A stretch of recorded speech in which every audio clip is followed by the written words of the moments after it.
डूब मरो, डूब मरो, शर्म नहीं तो डूब मरो, डूब मरो, डूब मरो। मतलब लड़कियां डरी हुई थी। The girls were so afraid of boys. तो ये जो डर है वो डर नहीं होना चाहिए, क्योंकि जब आप डरोगे तो वो और डराएंगे। आपको उनकी वजह से घर में नहीं बैठना है, उनको हमारी वजह से घर में बैठना पड़े, ये हमें लाना चाहिए। बुलडोजर चलाओ और भारत हॉस्पिटल पे बुलडोजर चलाओ, शंभूकर हॉस्पिटल पे बुलडोजर चलाओ, शंभूकर हॉस्पिटल पे बुलडोजर चलाओ। कहाँ है तुम्हारा बुलडोजर? दिखाओ बुलडोजर। हालात ऐसे बन चुके हैं कि सड़कों पर उतरने के बाद ही सरकार और प्रशासन जागते नजर आते हैं। क्या बिना प्रदर्शन, बिना दबाव इंसाफ की प्रक्रिया अपने आप तेज नहीं हो सकती? एक बार फिर आज हम उसी मुद्दे पर बात करने वाले हैं जिसको लेकर हर लोगों का खून खौल उठा है। शंभू गर्ल हॉस्टल कांड ने न सिर्फ एक परिवार को तोड़ा है बल्कि पूरे सिस्टम को कटघरे में खड़ा कर दिया है।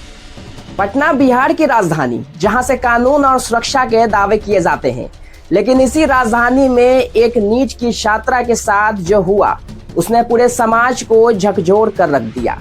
बेटियां पढ़ने जाती है भरोसे के सहारे, माता पिता सोचते हैं हॉस्टल सुरक्षित होगा, लेकिन जब वही हॉस्टल सवालों के घेरों में आ जाए तो भरोसा किस पर किया जाए? एक छात्रा जो डॉक्टर बनने का सपना लेकर घर से दूर आई थी, आज वही सपना सवाल बन चुका है। परिवार लगातार इंसाफ मांग रहे हैं और इंसाफ के लिए दर दर भटक रहे हैं। जब इस कांड पर पटना की छात्राओं से बात की गई तो शब्द अलग थे, लेकिन दर्द और गुस्सा एक जैसा।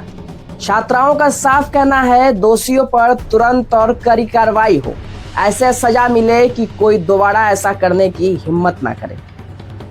पहले आप खुद सुन लीजिए छात्राओं की प्रतिक्रिया। फांसी होना ये ज़रूर होना चाहिए, ठीक है। जो भी लोग हैं, जो लोग भी रेप करते हैं, वो एक बहुत ब्रूटल क्राइम अटेम्प्ट करते हैं, तो उस हिसाब से उन लोग को उसका रिजल्ट भी उसी तरह का मिलना चाहिए। बहुत ब्रूटली कि सबसे पहले अगर आप चाहते हैं कि बलात्कार जैसे घिनौना अपराध जो है वो रुके, तो उसके लिए सबसे पहले हम सारी औरतों को एकजुट होकर के खड़ा होना पड़ेगा, क्योंकि हमें पता है कि जो हमारा पूरा तंत्र है, जो पूरा सिस्टम है, वो पेट्रियार्कल है। अगर हम बात कर रहे हैं पॉलिटिकल सिस्टम की, तो पॉलिटिकल सिस्टम भी पेट्रियार्कल है। हर जगह पे मर्द बैठे हुए हैं, हर जगह पे पेट्रियार्कल तंत्र बैठा हुआ है हमें नोचने के लिए। मेरे हिसाब से तो उन्हें एक फांसी की सज़ा होनी चाहिए, जो कि हमारे इंडियन लॉ में तो है भी नहीं। बहुत लोग तो रेपिस्ट रेप कर देते हैं, बट फिर भी उनमें पूछा जाता है कि लड़की ने क्या पहना था, क्या क्यों आधी रात को निकली थी, ये वो सब चीज़। बट लेकिन कोई सोचता नहीं है कि उस लड़की पे क्या बीती है उस वक्त, और उसके पेरेंट्स और उसके जो भी आसपास फैमिलीज वगैरह उनके साथ वो, क्योंकि कल वो कि सबसे पहले तो अगर कोई ये चीज़ करता है रेप, तो सबसे पहली बात उसको ढूंढा जाए और उसको फांसी की सज़ा दिया जाए, क्योंकि अगर एक ही इंसान को फांसी की सज़ा मिलेगी तो ये और भी लड़कों में डर आ जाएगा कि अगर हम कुछ भी गलत करते हैं तो फिर इस दुनिया से ही चले जाएंगे। तो इसको बस ख़त्म कर देना चाहिए, क्योंकि ये चीज़ इंटेंशनली होता है। किसी के भी दिमाग में अगर एक बार आ जाता है, मतलब कि वो इंटेंशनली कर रहा है, वो गलती से नहीं होता है। इसलिए इस चीज़ को, वो इंसान को ही ख़त्म कर देना चाहिए। बात यहाँ पे ये है। ओके, लाखों कानून बनाएंगे रेप को लेके, बट इम्प्लीमेंटेशन के टाइम पे कुछ नहीं होने वाला है। एक नॉर्मल सा संगठन जांच करने के लिए उन्हें 10 दिन 15 दिन लग जाता है। तो जस्टिस मिलने में तो आप निर्भया केस का एग्जाम्पल ले सकते हैं, कितने सालों बाद जस्टिस मिला। तो वैसा जस्टिस मिलने का कोई फायदा नहीं है। तो सरकार कहती है बेटी बचाओ बेटी पढ़ाओ, लेकिन सवाल यह है जब बेटी सुरक्षित ही नहीं तो पढ़ेगी कैसे? जब राजधानी में ही ऐसा हाल है तो और जिलों का क्या हाल होगा? यह कोई एक घटना नहीं, यह उस डर की तस्वीर है जो आज हर माँ बाप के मन में समा गया है।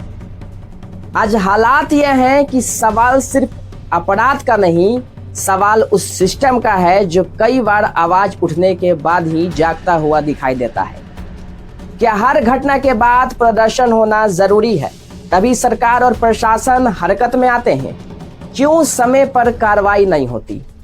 और आखिर कब तक बेटियां इस इंतजार में रहेंगी कि सिस्टम जागे?